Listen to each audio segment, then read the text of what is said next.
नमस्कार.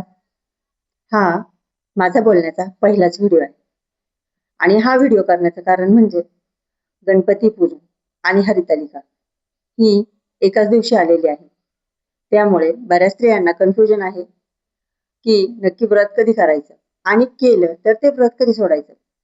त्यामुळे म्हटलं आपणही काही त्याच्यामध्ये सांगावं, जेणेकरून ज्या लोकांपर्यंत जरी ही माहिती जाईल, 4 लोकांपर्यंत गेली तरी पण मला व्हिडिओ केल्याचा आनंद आहे की एक चांगलं काम होईल माझ्याकडून म्हणून.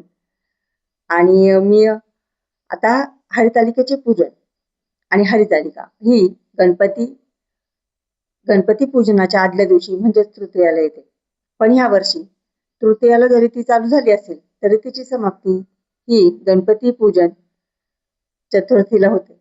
सकाळी 7:06 होते आणि आपल्याला उगवता दिवस हा आपल्याला 14 सप्टेंबरचा लागला जाणार आहे आणि आपल्याला उगवत्या दिवसाची मान्यता असल्यामुळे आपल्याला हरितालिकेचे पूजन हे 14 सप्टेंबरलाच करायचे आहे. आणि सकाळीच 9 वाजल्यापासून आपल्याला 11 वाजेपर्यंत हरितालिकेचे पूजन करायचे आहे. पण ज्या घरामध्ये गणपती विराजमान होत नाही त्या घरांमध्ये त्या महिलांनी 5 वाजेपर्यंत हरितालिकेचे पूजन केले तरीही चालेल.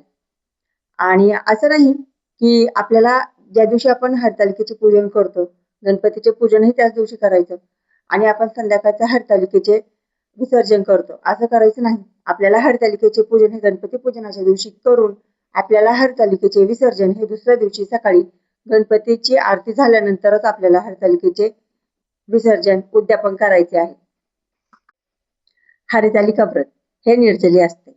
प्रामुख्याने हा व्रत लग्न झालेल्या महिला, सुवासिनी महिला किंवा कुमारिका करतात. आणि ज्या काही वृद्ध महिला करत असतील तर त्यांच्यासाठी आणि हा व्रत निर्जली व्रत असतं. पण ज्या महिला गरोदर आहेत, वृद्ध महिला आहेत, त्यांनी पाणी आणि फळे सेवन केल्यास मान्यता आहे. परंतु काही कारणास्तव ज्यांच्या आपल्याला काही आरोग्याचा काही प्रॉब्लेम असेल तर आपण काही फळे वगैरे खाल्ल्यास मंजुरी असते. आणि तिखट पदार्थ आपण ह्याच्यामध्ये खात नाही. आपल्याला जे काही खायचं असेल ते आपण गोडमध्येच खाऊ शकतो. हरितालिका व्रत हे प्रामुख्याने सुवासिनी आणि कुमारिकांनी शिव पार्वती पूजेसाठी, अखंड सौभाग्यासाठी, प्राप्तीसाठी करतात.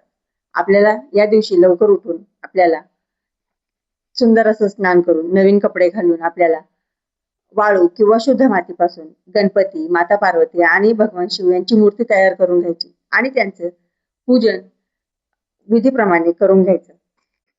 आपल्याला जे आपण भगवान शंकराची मूर्ती, गणपतीची मूर्ती, माता पार्वतीची मूर्ती बनवून घेतो त्याच्यासाठी आपल्याला वाळू किंवा शुद्ध माती लागते. परंतु काही कारणास्तव मूर्ती होत नाही, त्याच्यासाठी आपल्याला आपण शंकराची पिंड तयार करतो, त्यालाही मान्यता आहे. आणि त्यानंतर आपल्याला लागणार जे साहित्य आहे ते बेलपत्र, शमीपत्र, धतुराची धतुराची फुले नसतील तर आपल्याला झेंडूची फुलेही चालतील. आणि 16 शृंगाराचं साहित्य हे माता पार्वतीला आपल्याला अर्पण करायचं आहे. कारण सुवासिनीचा शृंगार हा आपण एका सुवासिनीला अर्पण करायचा आहे.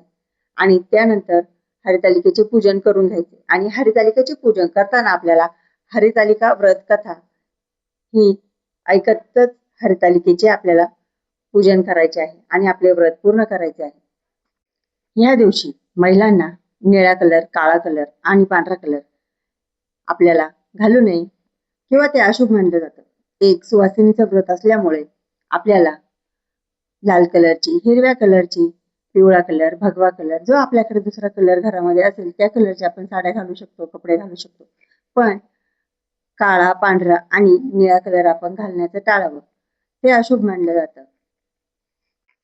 या दिवशी पूर्ण पारंपरिक शृंगारामध्ये आपण पूजा करावी असा प्रयत्न करा, जेणेकरून आपल्यालाही एक पॉझिटिव्हिटी आपल्यामध्ये निर्माण होईल ह्याची काळजी घ्या.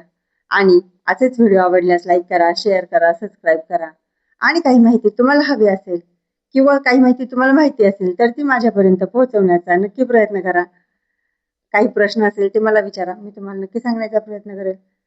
आणि आवडल्यास लाईक करा, शेअर करा, सबस्क्राईब करा. Bye bye.